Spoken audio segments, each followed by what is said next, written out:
ఓం సాయిరామ్. శ్రీ సద్గురు సాయిలీలామృతంలోని నేటి పారాయణం శ్రీపాద శ్రీవల్లభావతారం. సుశ్రీమంతులైన ఆంధ్రప్రదేశ్లోని చక్కటి గ్రామాలలో పీఠికాపురం ఒకటి. ఆ గ్రామంలో సుమతి రాజశర్మ అనే బ్రాహ్మణ దంపతులు ఉండేవారు. దత్తభక్తులైన ఆ దంపతులకు 2 కొడుకులు. పెద్దవాడికి కళ్ళు లేవు, చిన్నవాడికి కాళ్ళు లేవు. ఆరోగ్యవంతులైన తమ కడుపున అలాంటి అవిటి బిడ్డలు పుట్టినందుకు కాస్తంత నొచ్చుకున్నప్పటికీ సర్వం దైవాధీనం. పూర్వ కర్మానుధీనంగా వారి భక్తికి మెచ్చిన శ్రీ గురుదత్తుడు ఒకానొక అమావాస్య నాటి అపహారణ వేళ బ్రాహ్మణ వేషంలో వారింటికి బిచ్చానికి వెళ్ళాడు. తానెవరో తెలియకపోయినా తన పరంగానే తన వేషానికి వారు చూపించిన ఆదరాభిమానాలకు ముగ్ధుడైన అత్రినందనుడు వాళ్ళకి తమ నిజ రూపాన్ని ప్రదర్శించి ఏదైనా వరం కోరుకోమన్నాడు.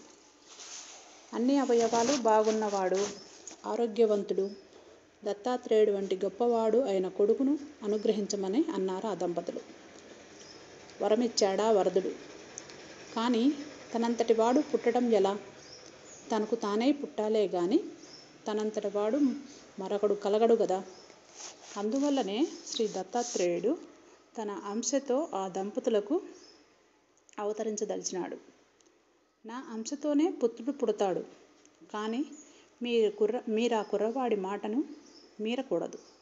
అతను చెప్పినట్లే నడుచుకోవాలి అని హెచ్చరించి మరీ అంతర్హితుడైనాడు. అనంతరం యుక్తకాలంలో సుమతి గర్భవతి అయి భాద్రపద చవితి నాడు మగబిడ్డను ప్రసవించింది.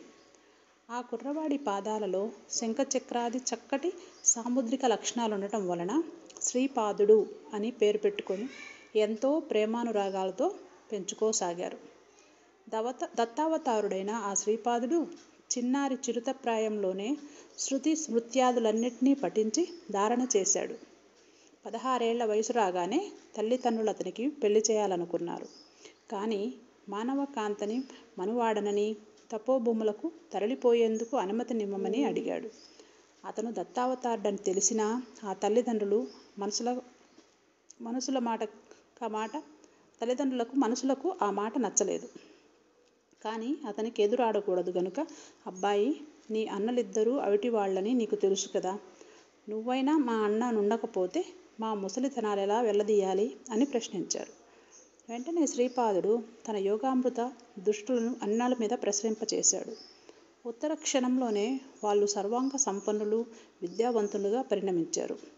తల్లిదండ్రుల బాధ్యత అన్నలకు అప్పగించి అమ్మ నాన్నల అంగీకారాన్ని పొంది ఆ శ్రీపాదుడు యోగాభ్యాస విధిరీత్యా శ్రీవల్లభుడు అనే ఉపనామాన్ని స్వీకరించి ఇల్లు వదిలి దేశాటనకై కదిలాడు. కొన్నాళ్లకు కృష్ణా తీరంలోని కురుపురం చేరాడు. ఆ కురుపురంలోని ఒకానొక బ్రాహ్మణ బాలుడికి ఉచ్చారణ దోషం ఉండడం వల్ల చదువు అప్పలేదు. విద్యా విహీనతల వల్ల మాంద్యం అలవడింది. కొడుకు గురించి బెంగతో తండ్రి మరణించాడు. మిగిలిన తల్లి భిక్షాటన చేస్తూ అప్రయోజకుడైన కొడుకును పోషించుచుంటూ ఉంది. కానీ సాటివారి సూటిపోటి మాటలు పడలేక ఆ తల్లి కొడుకులిద్దరూ ఆత్మహత్యకు సిద్ధపడి కృష్ణానది చేరారు. అదే సమయానికి వారి పూర్వపుణ్యావసాన శ్రీపాద వల్లభుడు స్నానార్థమై ఆ నదికి రావటం తటస్థించింది. ఆత్మాహుతి చేసుకోబోతున్న ఆ తల్లి కొడుకులను ఆ మహాత్ముడు వారించాడు. వారి కష్టగాథను విన్నాడు. పరమదయాళువైన శ్రీవల్లభుడు హస్తమస్తక సంయోగం మాత్రం చేత ఆ కుమారుడిని సద్వోచోశీలిగా మార్చాడు. అంతేకాదు, ఆ మాతృమూర్తి కోరిక మీదట మర్జన్మలో ఆమెకు తానే కుమారుడవుతాడని వాగ్దత్తుడయ్యాడు. అందుకుగాను శివప్రదోష వ్రతాన్ని ఆచరించవలసిందిగా ఆదేశించాడు. రజకుడిని అనుగ్రహించడం. శ్రీపాద వల్లభుడి పట్ల అత్యంత ముగ్ధభక్తుడైన రజకుడు ఒకడుండేవాడు.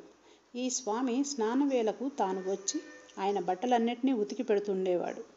అప్పుడప్పుడు ఆశ్రమానికి పదార్థ సేకరణ, జలసేకరణ వంటి సేవలను కూడా చేస్తుండేవాడు. అటువంటి ఆ రజకుడు ఒకనాడు జలసేకరణకు వెళ్ళి కృష్ణానదిలో బహువనిత సమేతుడై శృంగార నౌకా విహారం చేస్తున్న మహమ్మదీయ రాజును చూచి మనసు చెదిరి, పుడితే అలాంటి సుల్తాన్గా పుట్టాలి అనుకున్నాడు.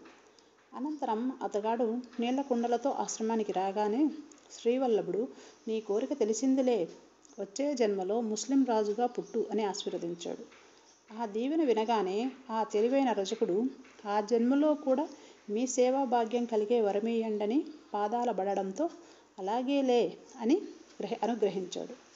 శ్రీపాద శ్రీవల్లభుడు ఈ విధంగా అనేకమైన మహిమలను చూపుతూ శ్రీవల్లభుడు అపర దత్తాత్రేయునిగా కీర్తింపబడి ఒకానొక ఆశ్వయుజమాస హస్తా నక్షత్ర యుక్త ద్వాదశి నాడు కృష్ణానదిలో మునిగి అంతర్ధానమైపోయాడు.